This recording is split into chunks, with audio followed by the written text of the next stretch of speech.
Beda x-xogħol ta' restawr fuq it-titular ta' San Dominku li jinsab fil-Bażilika magħrufa bħala ta' Porto Salvo fil-Belt, xogħol l-artist rinomat Giuseppe Calili jmur lura għall-1898. Ix-xogħol ta' restawr li qed isir minn 5 restawraturi mill-bottega ta' Agata Grima.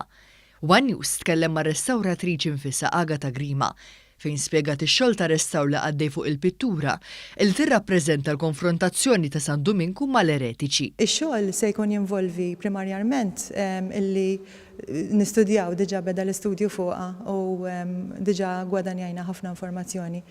Bilan illi barra li nsaħħu id-dokumentana dwar ix-xogħol ta' Kali, lan huwa illi insaħħuha strutturalment u anka imbagħad innatfuha biex hija estetikament toħroġ bil-vibrazzjoni tagħha, bil-tonalitajiet oriġinali ta' Kali, għax bħalissa għandna legi fuqha ta' verniċ antik, trap u anke verniċ ieħor ta' restawr li qegħdin jaħbu l-kuluri oriġinali ta' Kali. Dan il-kapolavur juri lil San Dominku jipretka waqt li qed jaffaċċja l-eretiċi fil-mument li qed iwettaq il-miraklu tal-kotba li spontanjament ħadu n-nar.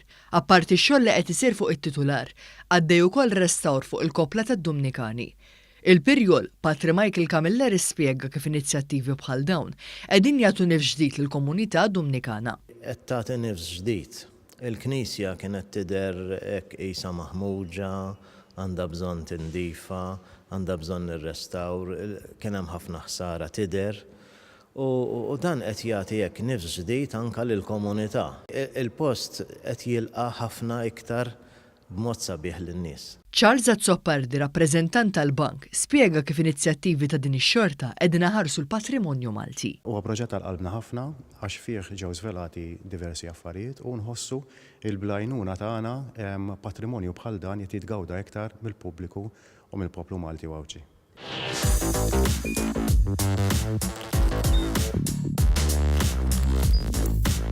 Idħol fuq one.com.mt u hemmhekk tista' tara l-programmi kollha li jxandru fuq One permezz ta' One Play.